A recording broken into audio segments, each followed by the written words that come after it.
И дали евентуално не е свързана с факта, че примерно някой от книжките, на които нейния син е чел, и е се сторила не до там добра. И е решила тя да напише сама книга.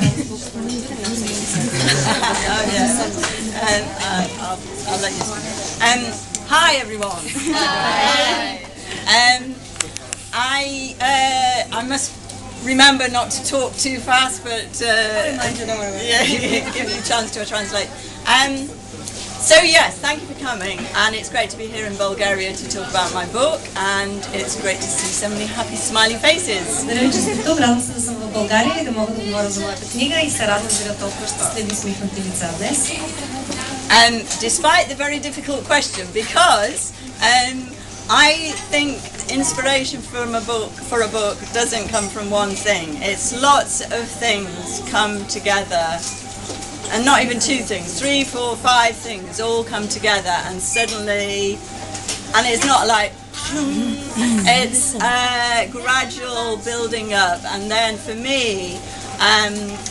I had an idea from, I knew I wanted to write about witches. Let's translate all of that.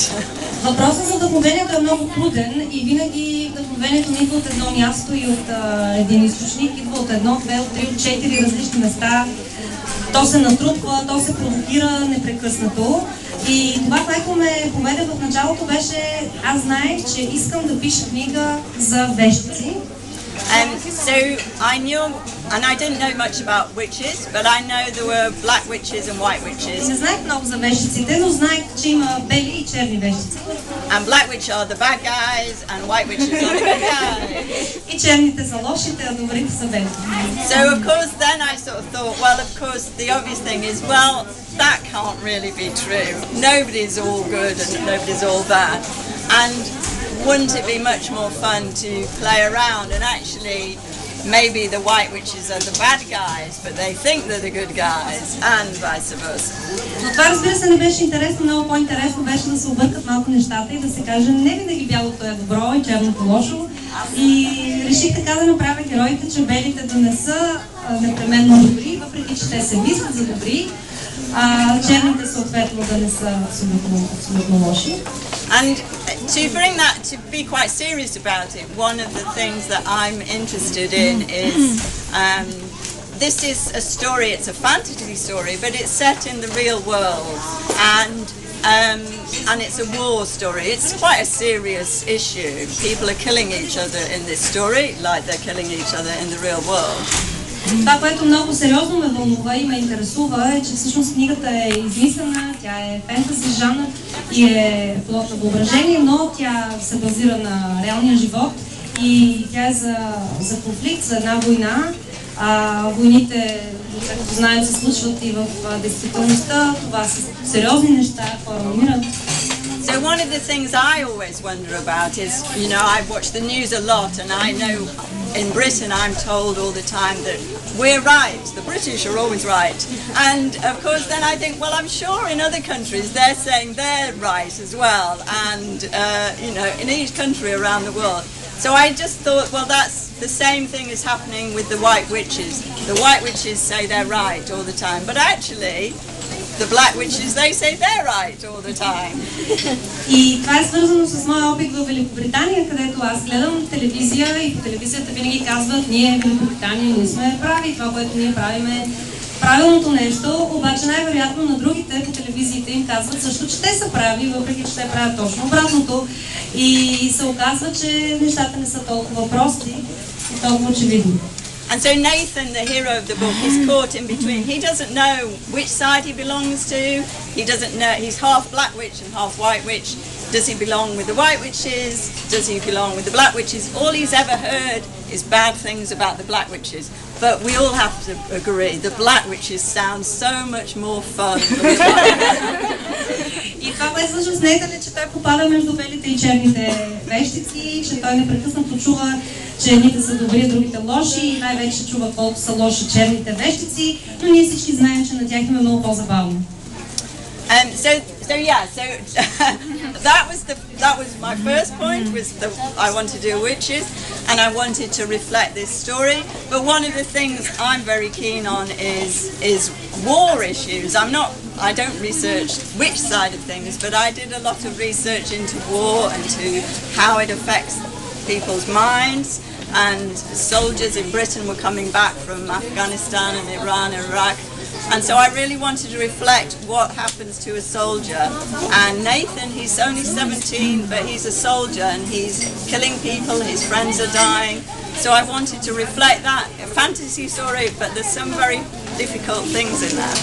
Вещиците са на една страна и това е измислената част, която аз не се занимавам да ги изследвам, но това, което сериозно ме занимава и аз изследвам и чета много, е въпроса за войната. И аз непрекъснато виждам как в Англия се връщат войници, отиват, връщат се от тези места и винаги ми е било много интересно какво преживява един войник, как той се чувства, с какво се сблъсква там, какъв се връща обратно.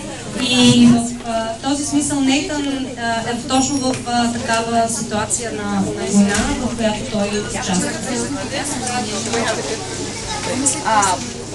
Някъде прочетох, когато излезе книгата, че мисля, че беше много известна медия, не се сеща в момента коя.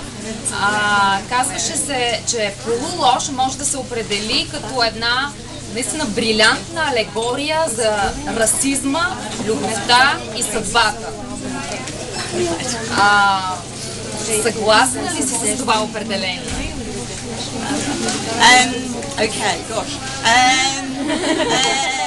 Racism, yes. За расизма съм съгласна. And what were the other two? I can't remember. За расизма, любовта и съдбата. Love and destiny. Love, for sure. So the other thing I haven't mentioned in the story is the love between Nathan and Annalise. любовта между Нейтън и Annalise, това е много важна част от филмата. Annalise is a white witch, so тя е бяла вещица. And he's the boy from the wrong side of the tracks, we say in England. So. Да, и той е неприемлив за нея. And the other love in the story is Gabrielle. Другата любов е Габриел. And so Gabrielle is a boy who's French Swiss, and he's the most gorgeous thing on two legs. Той е момче от френско-швейцарски произход и е най-прекрасният ходещ на два крака мъж. And so he's, I think, a big favorite with most people. Is he a big favorite here? И виждам, че има много фенове, включително и тук. Yeah. So, and Gabrielle is gay, and Gabrielle meets Nathan, and I thought if I met Gabrielle, I'd fall in love with Gabrielle. So Nathan and I are very similar in many ways. So Nathan, of course, he also falls in love with Gabrielle. И освен това Габриел е хомосексуален, но когато се срещат с Нейтън, интересно е какво ще случи. Ако аз бях срещнала Габриел, аз със сигурност щях да се влюбя в него и разбира се Нейтън също го харесва. So there is love in the story as well, and the destiny. I don't know. Do I believe in that? I believe Nathan is all the time. The issues he has is nature, what we call nature versus nurture.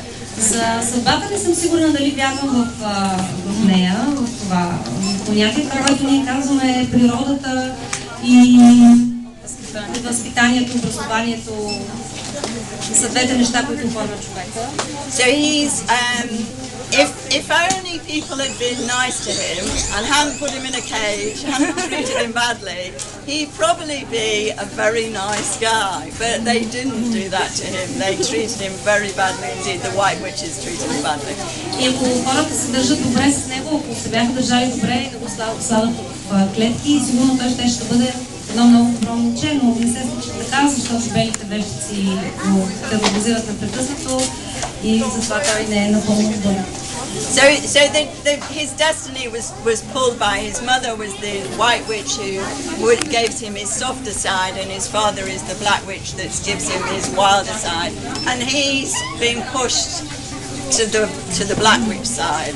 Съдбата е едно дърпане и бутане от едната на другата страна между белите и черница от страната на майка му и от страната на баща му, така че не може да се каже, че тя действа в една от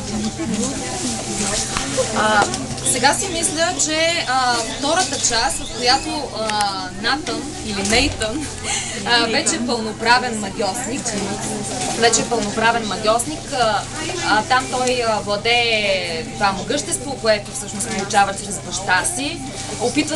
Всъщност той се опитва да го овладее, да го контролира, опитва се да контролира и още две неща, любовта си към Аналис и съответно странното влечение, което Гейбриел изпитва към него. Обаче в тази втора част виждаме, че той е обзет от една, така, как да кажа, ярост и желание да отмъсти на белите. Въпросът, който е основен тук, според мен, в тази част, в втората книга, Half Wild, Полудив, е: може ли един звяр да обуздае инстинктите си? Този въпрос, ако го преведем по някакъв начин и трябва да звучи така релевантно на нашето съвремие, може би звучал последния начин: може ли един необразован, неграмотен човек, един невещ човек да постъпва морално, да очакваме от него да постъпва морално във всяка една ситуация? Нали? Общо заето, наистина, книгата ни кара да се замисляме за такива неща. Или пък можем ли да виним хората, които не са образовани, невежите хора, можем ли да ги виним за това, че упражняват жестоко за дадени ситуации? Това също е много интересен въпрос.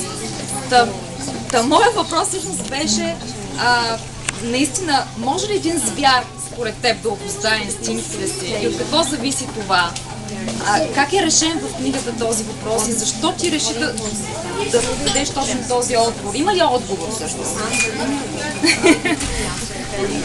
Okay, my view is that Nathan enjoys going wild because it means he's free. He doesn't have to worry about that. He's got so many problems. Аз мисля, че Нейтън обича природата си на звяра, защото тя му дава свобода, той може да прави каквото иска. So I think I've got problems. I have bills to pay. My son won't do his homework, and I'm still tired from the travelling.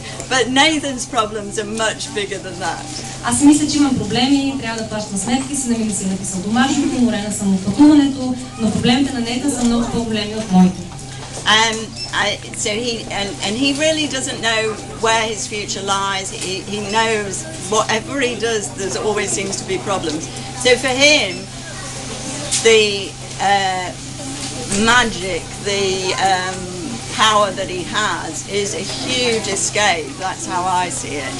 And it gives him the freedom to forget his problems. It also is a big, what's the bit?